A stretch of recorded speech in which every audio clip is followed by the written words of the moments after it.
Today I'm going to do a review on a book actually, which I don't think I've ever done, or if I did, it's been a long time. So I want to be doing a little 10-year review and update on The Defining Decade by, I think her name is Megan Jay, I'm pretty sure.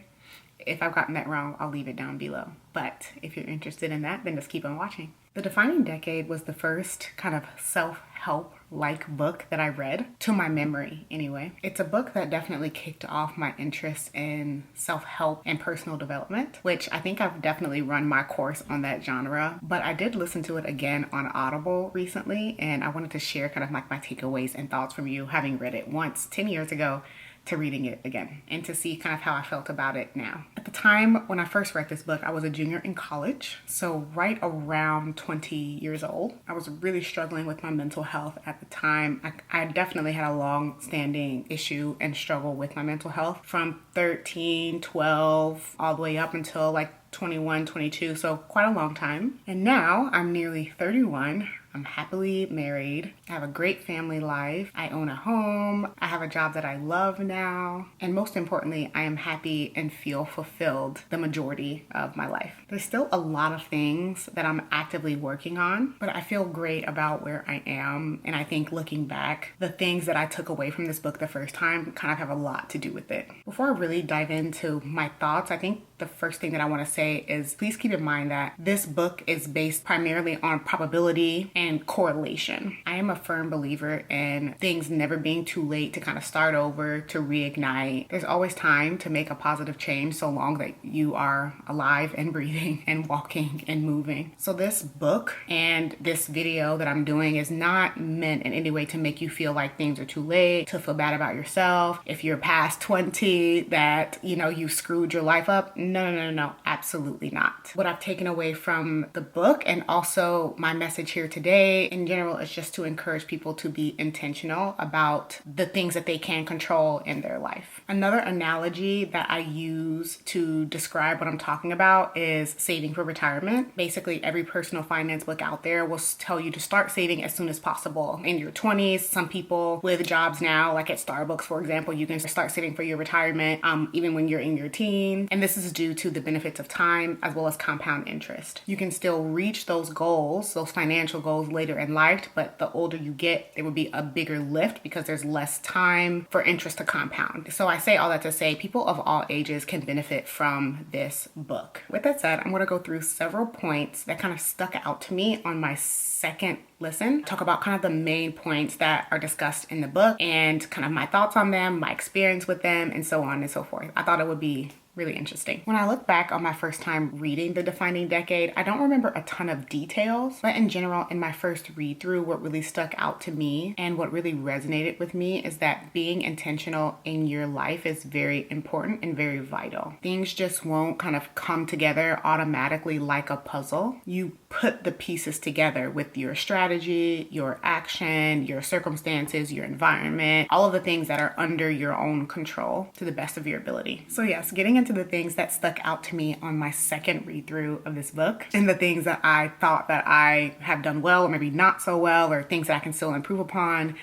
from my 20s. The first big topic that I want to touch on is the subject of weak ties. And weak ties are essentially referring to a lot of opportunities in your life can result from the relationships that aren't super close or super strong, like your parents, your close friends, but more so people you meet. I don't want to say in passing necessarily, but they're not super close relationships. And I totally relate to that. Weak ties are how I've gotten opportunities to travel, to go to conferences, to network, business opportunities, job opportunities. They are super powerful. I've also helped other people get jobs and certain opportunities that were weak ties to me as well. So I've seen this occur on both sides. Not every relationship has to be super deep and profound and being besties and so on. I think as I've gotten older into my 30s, it's something that have become much more comfortable with. I think I struggled a lot with that, but now I've definitely become more comfortable in the gray, in the weak ties, and just even with personal friends as well. You know, not everyone has to be your bestie. You know, you can have certain friends for certain things, and varying degrees of relationships. That always wasn't comfortable for me, but it's something that I really took away from the second read in this book. I would definitely encourage you to be open-minded about some of the relationships in your life, professional connections, relationships with people that you aren't super close with, because a lot of magic can develop from those. Not in a calculated, cold kind of way, but just some of life's best magic, and in my experience over the last few years, has come from those weak ties. I've got my job now from a weak tie, from someone I just met casually, that we connected, went and had a meal together, and then the next thing you know, it's developed into business opportunities, job opportunities, and so on. So it's actually very, very cool to see it play out. And like I said, I've also helped other people get jobs through like a weak tie and like not a super close relationship. So yeah, it's very fascinating. And my weak ties, or my weaker ties, are definitely something that I really cherish. And I'm really looking forward to exploring that further,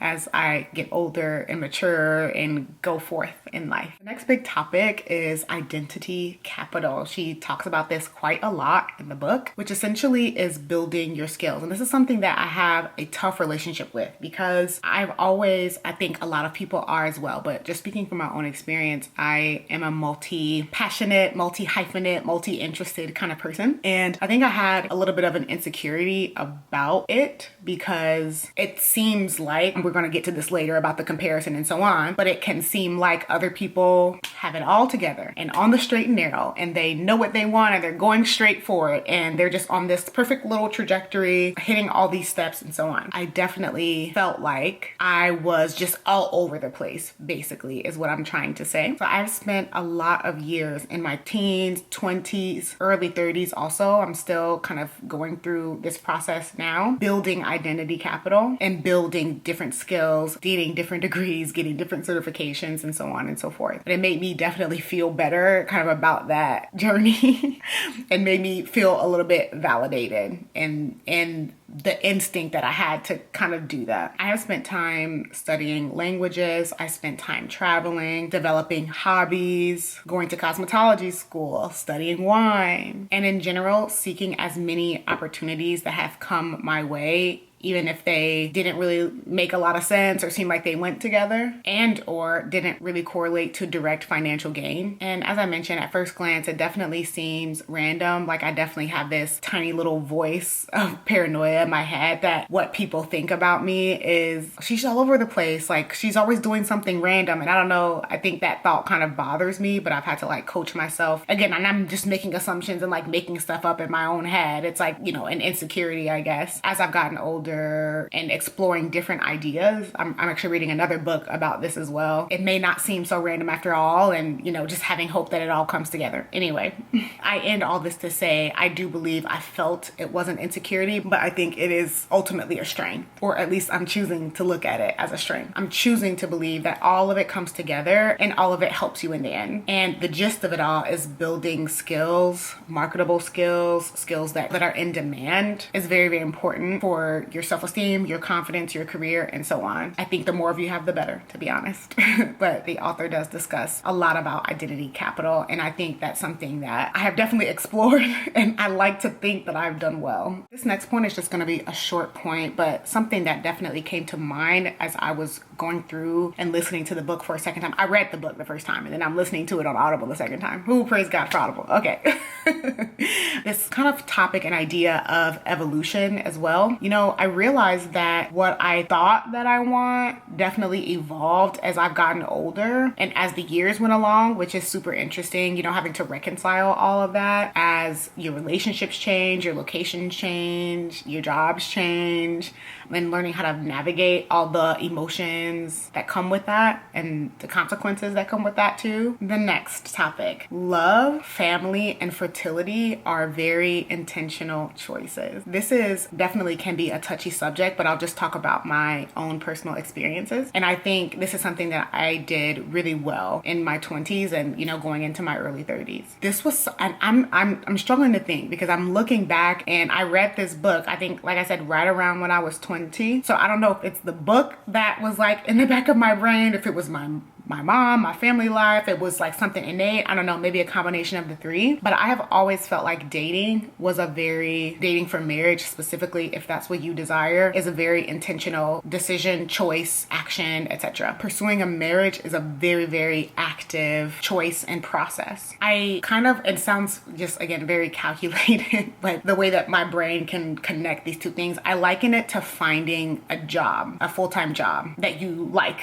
that you're happy with, I guess. You have to put yourself out there. You have to meet people. I mean, on the job finding side of it all, it's networking. It's putting out resumes. You know, it's not a very casual activity to me at all. And the author, Megan, she speaks about that. And in that moment, I definitely felt, again, just very validated. Like I said, it could be a combination of this book, my, you know, innate thought processes, my family life, and so on. But she talks about, you know, not dating aimlessly and thinking it'll all come together, because it absolutely will not. Staying with people that you don't see a future with, or they maybe don't see a future with you, because especially if you want to have children, that can present problems and things like that. So I 100%, 1000% agree with that. The what you want does evolve, but I think it's just important to understand that it takes intention, decision, it takes having the courage to not continue in certain relationships if they're not going anywhere. It takes courage to have conversations and discuss kind of what you're looking for in your relationships. It takes intentionality. This is definitely geared toward those people who are interested in that, who want that in their life. It's not a casual choice to me. It's not a passive process at all. You know, Megan dives deeper into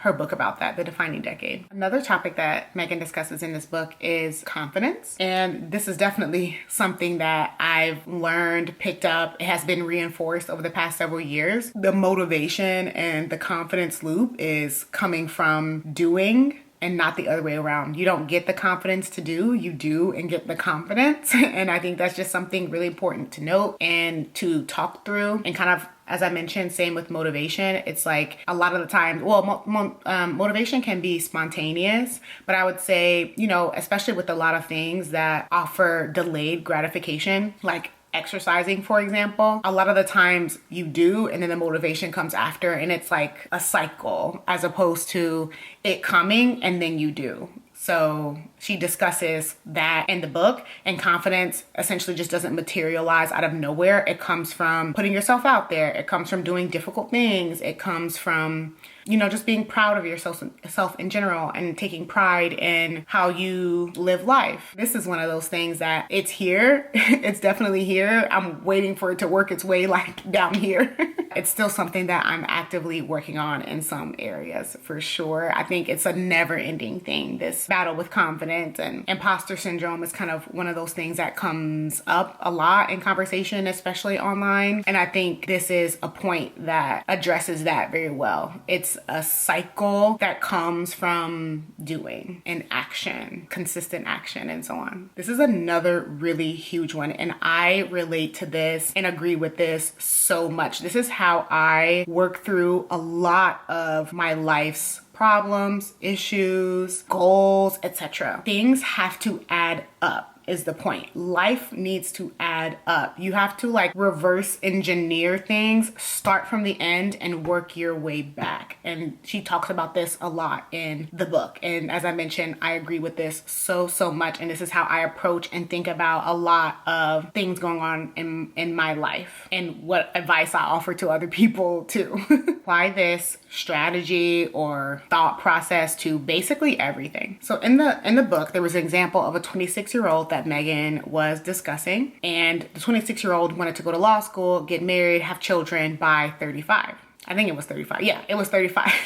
And as I mentioned, it's very important to reverse engineer things. So from 26 to 35, like that sounds like a long time, right? What is that? 9 years to go to law school, to get married, to get pregnant, to have, you know, a year or so to enjoy with your husband. But in reality, when you start breaking that down, you realize that there's not as much time as one thought. When you break it down like this, I think most people can understand it, but out in the real world, like these timelines and these goals, they seem very, very abstract. And the quote that she says is to start with the last sentence and work backwards. So in this particular example, we know law school is 3 years. You may or may not know that, but law school is 3 years. You have to apply to law school probably the fall, worst, the beginning of the year prior to you starting law school. Prior to that, you do have to take an entrance exam, the LSAT, which can take people many months to prepare, to get tutors, to get recommendation letters written, to write your application. The process of preparing for law school and getting work experience can take a year. You may apply 1 year or, 9 months or so, 6 months to a year, let's say, prior to you going to law school. And then there's 3 years of law school. So that's basically 5 years. So we're 5 years into the 9 years already. Then you want to graduate, you want to date, you want to get married. I mean, a lot of people take a year, 2 years, even from getting engaged to actually get married. You want to have some time with your husband. Okay, let's say you want to take a year,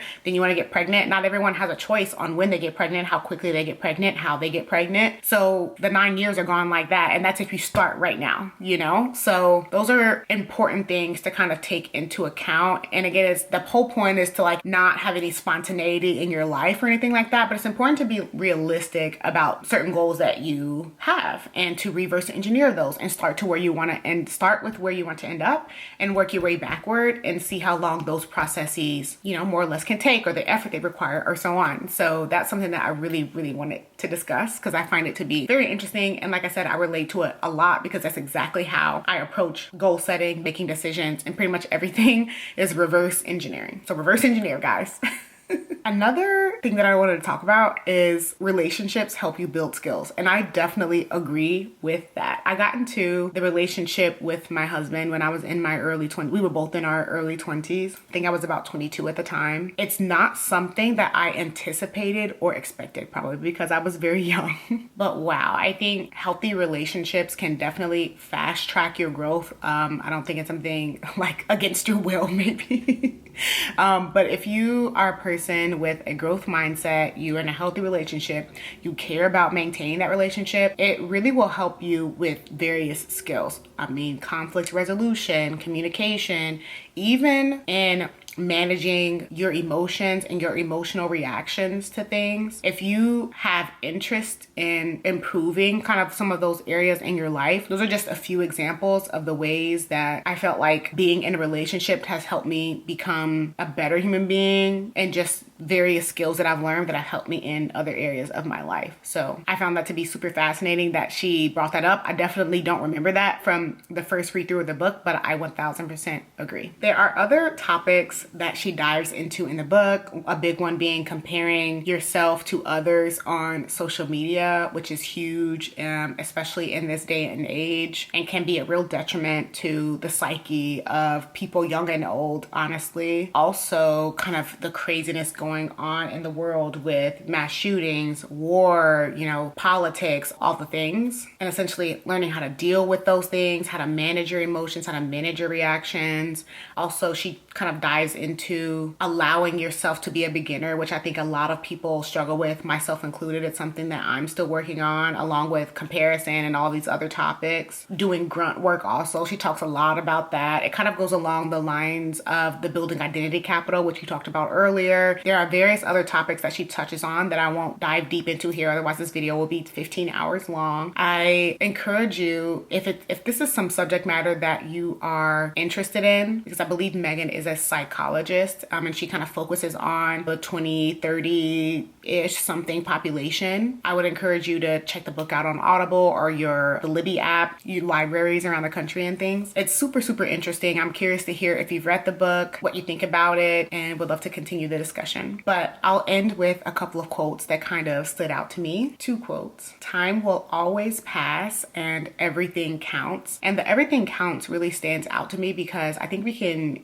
myself included, get into a thought loop of thinking that maybe every gesture, every action has to be super, super huge, but every little thing that you do, it adds up. It counts. Every workout, every healthy meal, every conflict that you resolve, everything counts to building yourself into the person that you want to be and someone that you're proud of. And I really love that, and I really resonate with that. I talk about that a lot in my day-to-day life. It's something that I say to keep myself going, to keep coaching myself. It's like everything counts, and I'm giving myself points wherever I can. And the second quote is, will things work out for me? Question mark. And make them work out for you. I think she ends the book on that note, and I 1000% agree. I mean, the whole premise of the book is you have to piece these things together. No one's going to come and save you. No one is going to come and put the pieces of the puzzle together for you. You have to do the best you can with your environment, with your situation, and be as intentional as you can be and make things work out for you. And I love that. I loved that quote. I'm sure there are lots of other things that I forgot to mention, but that's all for now. As I mentioned, if I missed anything, if there's anything you want to add, if you've read the book and you liked it or you didn't like it, let me know down below. I am a person who takes the meat and spits out the bones, but I thought there was a lot of wisdom and things to consider in this book, and I thought it would be really great to give it a second listen after 10 years to really see if it made a change for me. Was that good advice, and so on? And I really ultimately think it is. Leave your thoughts down below, and I'll talk to you next time. Bye.